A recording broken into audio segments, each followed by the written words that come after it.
Catherine POV. Tita Carmel, aalis na po kami. Paalam ni Arcos kay Mommy na abala siya sa panonood ng kanyang paboritong teleserye sa hapon. Ingat kayo sa paglalakad nyo ha. Crystal Raven, good luck with your game. Galingan nila, okay? Fighting! Tura niya sabi ni Mommy sa amin. Ang taas ng energy niya ngayon. Napatanga ako sa ginawa niya dahil tinaas pa niyang kanang kamay niya at ngumiti ng napakalaki. Si Mommy talaga? Sige na po, Mommy. Pakisabi po kay Daddy nasa court kami, Mom. Baka hanapin po ako pag uwi. Paalala ko ulit na sabi kay Mommy at kumaway sa kanya. Maya-maya lang kasi, uuwi na si Daddy galing sa trabaho niya. Engineer kasi siya, kaya minsan pumapasok din siya kapag weekends. Ngayon may ginagawa silang business building sa May Makati. Sana manalo si Kuya Raven, no, Arcos? Para maaga matapos ang laban. Magiliw na sabi ko sa kanya habang nag-go-hope in sa aming paglalakad. Marami ako nakikitang naglalakad din, mukhang papunta rin sila sa clubhouse. Maraming manonood. Ginulo ni Arcos ang buhok ko. When the 4 quarters are over without a tie, the score is over and whoever has the highest score wins. Napapikit ako sa sinabi ni Arcos. Yun lang ang nasabi ko sa kanya. Pero kapag nagtayan 2 koponan pagkatapos ng 4 na quarter, magkakaroon ng overtime doon. Doon malalaman ko sino mananalo kapag tie ulit ang score. Another overtime hanggang may manalo sa kanila. Dugtong na pagpapaliwanag sa akin ni Arcos. Napatanga ako sa sinabi niya at kumunot ang aking noo. Nakakapagod pala yan, Arcos. Buti di sila napapagod, no? Aniya sa akin at ginilo na naman ang buhok ko. Pinatulis kong aking labit, hinawakan kong kanyang kamay. Kanina pa niyang ginugulo ang ayos ng buhok ko. Pasaway talaga? Stop, Arcos! Magulo na yung buhok ko. Banta ko sa kanya at sinimangutan siya. Sorry na, babe. Hingi niya sa akin ang paumanhin at nagpa-cute pa siya. Doon pala sa tanong mo, Catherine. Nagpa-practice sila always, kaya hindi agad sila madaling hangilin. Kaya sa campus sa papasukan natin this school year, sobra sila nagsasala sa mga newcomers. First year man yan o transferee, pagdating sa mga club lalo ng sports, patatagan doon. Napaisip ako, ganun ba taga kasikat ang Carter's University? Habang palapit kami sa clubhouse, lalong dumadami ang mga nakakasabay namin sa paglalakad. Hinila ko ang laylayan ng damit ni Arcos. Hindi ako nakatingin sa kanya, kundi sa mga taong nakakasabay namin. Ang daming tao, Arcos. Ganito ba ka-popular ang team ni Kuya Raven? Pagtatanong ko sa kanya, habang nakatingin pa rin sa paligid namin. Nakita kong tumingin din siya sa mga kasabay naming naglalakad. Buti na lang maaga tayong pumunta. Because Kuya Raven told me that their opponents are also famous. Some players on the opposing team are also players from another university. They are from Maravilla University. Kaya sinabihan niya ako na pumunta tayo na maaga. Maravilla University? May naririnig ako tungkol sa kanila. Yung mga kaklase naming babae dati bukang bibig ang university na yon. Nandoon daw ang quadruplets ng tagapagmana ng Maravilla? Malalakas ba ang player sa MU, Arcos? Tanong ko ulit sa kanya. Wala talaga akong alam pagdating sa basketball. Hindi ko rin kasi nakikita si Daddy na nanonood nun. Ang madalas sa pinapanood ni Daddy ay yung soccer. Ako nga napapagod sa pinapanood niya. Natakbo ng takbo ang players doon. Tumango siya sa akin. Nakapasok na kami sa clubhouse at ganun din ang pagkamangha ko na marami na ang nandito. Maaga pa, 40 minutes bago magsimula ang game ayon sa poster na nakakalat sa mga pader. Kuya Raven told me that they had a hard time breathing, the Maravilla University team. Magagaling at maniksi daw silang dumepensa. 1 puntos nga lang lamang nila sa koponan na yun, babe. Kaya panigurado maganda magiging laban ngayon sa liga. Kaya siguro maraming manonood. Usal ni Arcos sa akin. Umupo kami sa pinakamalapit para kita namin ang court. Malabo kasi ang mata ni Arcos. Madami ng tao, Arcos. Ani ko sa kanya at tiningnan ang buong sulok ng court na ito. Halos mapuno na ng mga tao. Nawalang aking tingin sa paligid ko na maramdaman kong pinatong ni Arcus ang kaliwang kamay niya sa aking hita. Ganitong ginagawa niya sa akin kapag maraming tao para raw malaman ng ibang lalaki na taken na ako. Halos umingi ang buong sulok ng court nang lumabas na sa magkabilang dulo ang mga player sa bawat kuponan. Humahaba ng aking leeg pero di ko makita kung saan dyan ang team ni Kuya Raven. Kinalabit ko si Arcus. Saan dyan yung team ni Kuya Raven, Arcus? Di ko makita. Tanong ko sa kanya at pabaling-baling pa rin ang tingin ko sa magkabilang dulo ng court. Dito ka tumingin sa kanan natin. Yan ang team ni Kuya Raven. Yung naka-black and red jersey? Anya sa akin at hinawakan pa ang aking mukha para roon na tumingin. Hala, malapit sila sa atin, Arcus. Manghang sabi ko sa kanya. Halos maabot kong kinalalagyan nila Kuya Raven. Halos mahulog ko ang aking panga. Nakatingala na ako nang tinitingnan ng mga players sa team ni Kuya Raven. Ang tatangkad nila, Arcus.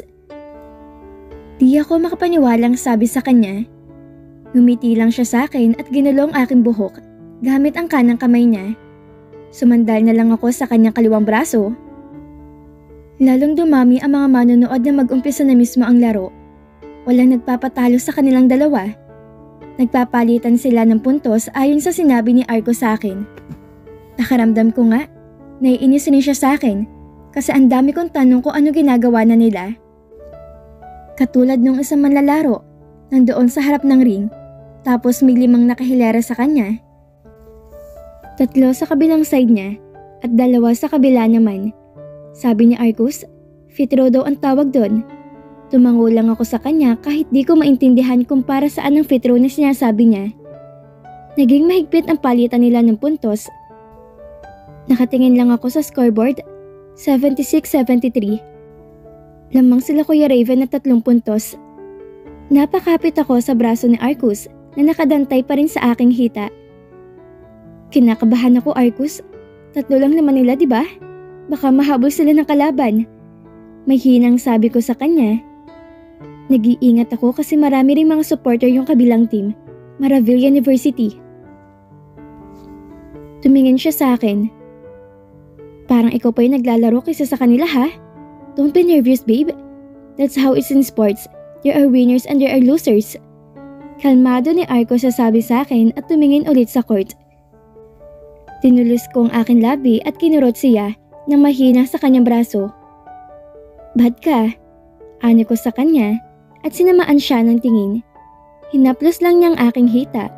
Simpleng haplos lang niya kumakalma na ako. Ganto talagang epekto ni Arcus sa akin. Wow!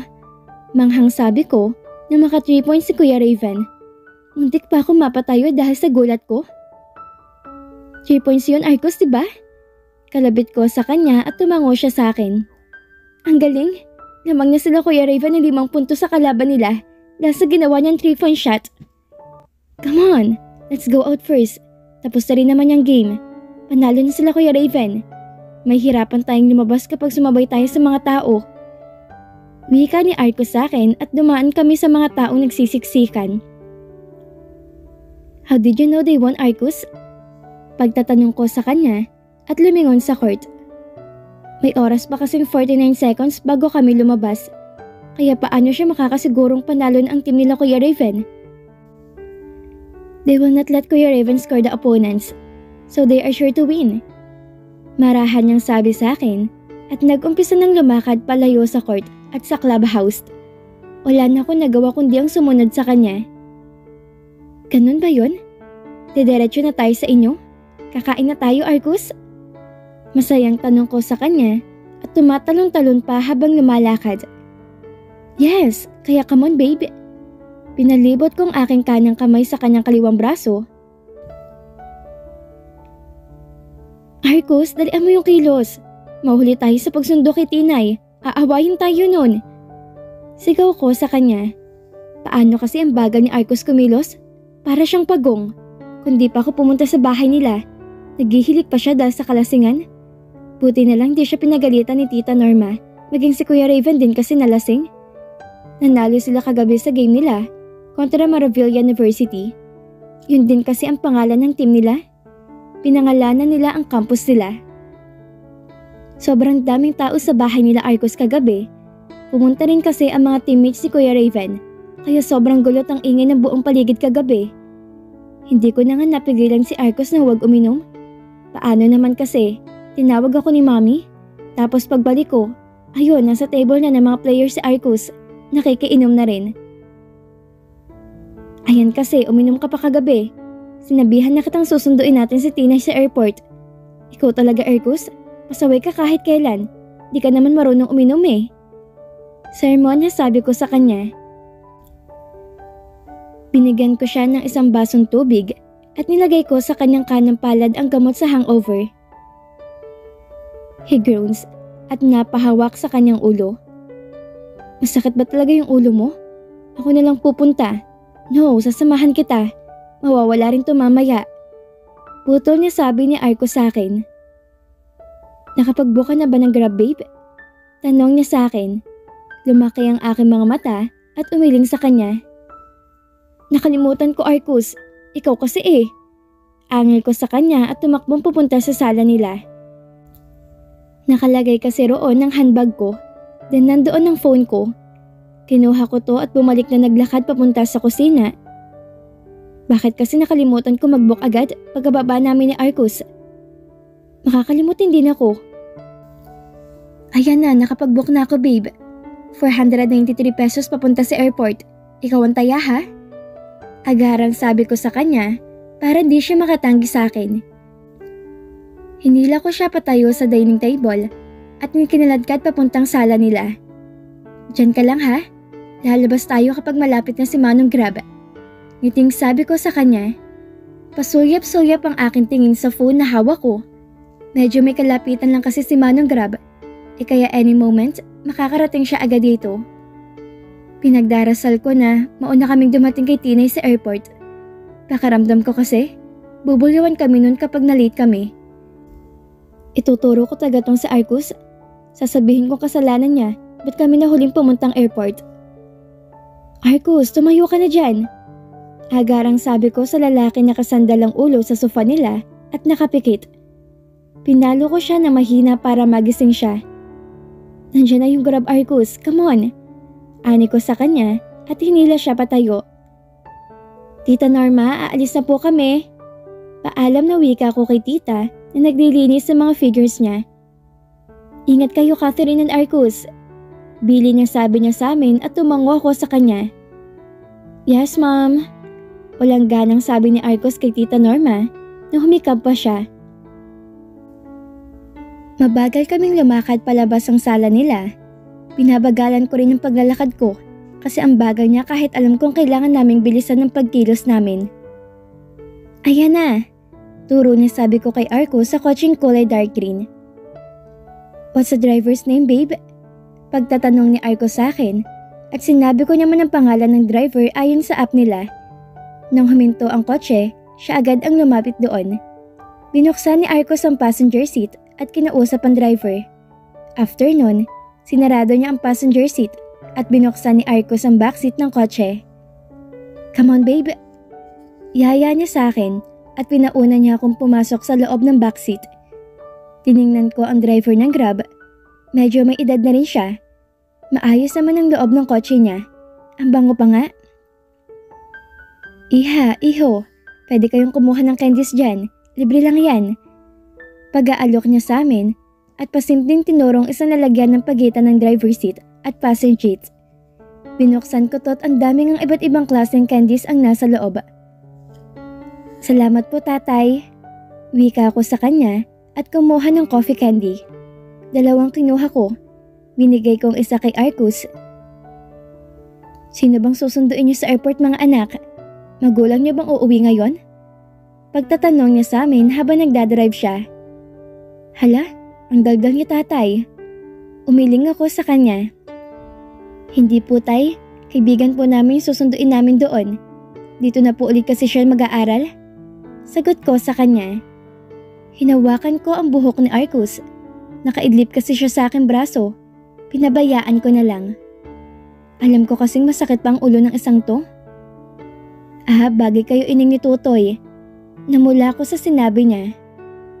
Alam mo ba Ineng, Kapag magkamukha raw ang magnobyo at magnobya, pag magtagalan na raw yun, ibig sabihin silang nakatadahan sa isa't isa? Pagpapatuloy na sabi niya sa akin. Hindi ko alam kung anong sasabihin ko kay Tatay Grab. Namumula na kasi ako sa kilig ngayon. Binuksan kong aking handbag, kinuha ko roon ang baon kong tubig. Kailangan ko palang uminom ng gamot. May sakit ka, Ining? Nagulat ako sa tanong ni Tatay. Ngumiti ako sa kanya at umiling. Vitamins po to, Tay. Nakalimutan ko po kasing uminom sa bahay. Pagsisinungaling na sabi ko sa kanya. Abat, may ganyan na palang bitamina ngayon? Napalunok ako sa tanong niya. Nakita ba niyang tatak ng gamot ko? Imposibleng nakita niyang layo niya sa akin. Matagal bago ako nakasagot sa kanya. Opo, Tay. Bagong vitamins po. May chewable rin pong ganito. Ganun ba? Hindi na taga ako nakakasabi sa mga bago ngayon. Mag-shortcut ako nang para makarating agad kayo sa airport. Sabi niya sa akin at tumango na lang ako. Binalik ko ang tubig at gamot ko sa aking handbag. Hindi nangingialam ng gamit si Arcos na siyang pinagpasalamat ko. Ang daldal pala ni Tatay. Buong biyahe namin nakapagkwentuhan siya sa akin. Siguro di mababagot ang mga nagiging pasahero niya. Nandito na tayo, Neng. Gisingin mo na niyang si Totoy sa balikat mo. Ani niya sa akin at nakita ko sa bintana ang pangalan ng Ninoy Aquino International Airport. Arcos, gising na. Arcos, nandito na tayo. Mahinang sabi ko sa kanya at tinapik-tapik na mahina ang kanyang kanang pisngi. Tiningnan niya ako at tumingin sa bintana. Are we here, babe? Tanong niya sa akin habang blanko ang kanyang mga mata. Ganito talaga siya kapag bagong gising? Ang amo ng mukha niya. Binaba kami ni Tatay Grab sa Terminal 2 ng NAIA. Salamat po, Tay. Tip na po namin yon. Ani ko at kumaway sa kanya. Lumakad na kami papasok sa loob ng airport. Kailangan naming maunahan si Tinay bago niya malamang kadarating lang namin dito. Nakapagkwentuhan ako kay Tatay Grab, Arcos, habang tulog ka. Kwento ko kay Arcos. Tumingin siya sa akin at mahinang humikab. What did you say? Sumasagot lang ako sa mga tanong niya. Siya kasi unang nagkukwento eh. Sabi ko sa kanya, huminto kami sa labasan ng mga bagong balik na OFW. Dito raw kasi siya lalabas. Kinalabit ko si Arcos. May sinabi siya sa akin, Arcos. Kapag magkamukha raw ang magjowa, sila na raw ang forever. Magkamukha raw tayong dalawa. Kinikilig na sabi ko sa kanya at tinusok pang kanyang kaliwang braso. Sa tingin mo, Arcos, tayo na hanggang dulo? Pagtatanong ko sa kanya. Naisip ko kasi na baka hanggang sa kalagitnaan lang kaming dalawa. Inakbayan niya ako. Of course! Ikaw lang at ako, babe. Ikaw lang. Wika ni Arcos sa akin at ngumiti ng malapad. Promise, Arcos? Pakikinggan mo ako always? Maang na tanong ko sa kanya at tinaas ang aking pinky finger. Promise, Catherine. Pinaglapat namin ang pareho naming pinky finger sa isa't isa. Welcome home, Tinay. Welcome to the Philippines. Masayang bungad ko sa aking best friend na makita ko siya naglalakad palapit sa amin. Ang kinis ang face mo, Tinay. Sabi ko sa kanya. Yun talaga yung unang napansin ko. Walang pores ang face niya. Sira, hindi ka pa rin nagbabago, Catherine. Suway niya sa akin at pinanggigilan ng aking pisngi. Late kayong dalawa, no? Sumbat niya sa akin pero may pagtatanong sa kanyang sarili.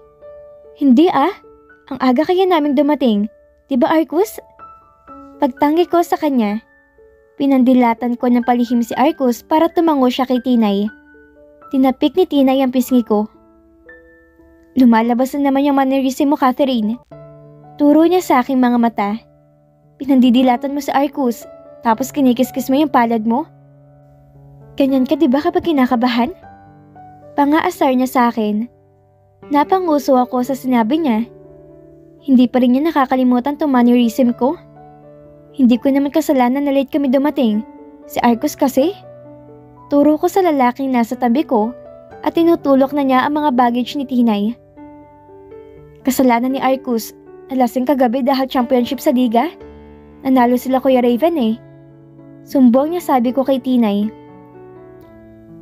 Hindi pwedeng ako ang dapat sabunin nito ng sermon. Hindi man taga dapat kami malilate eh.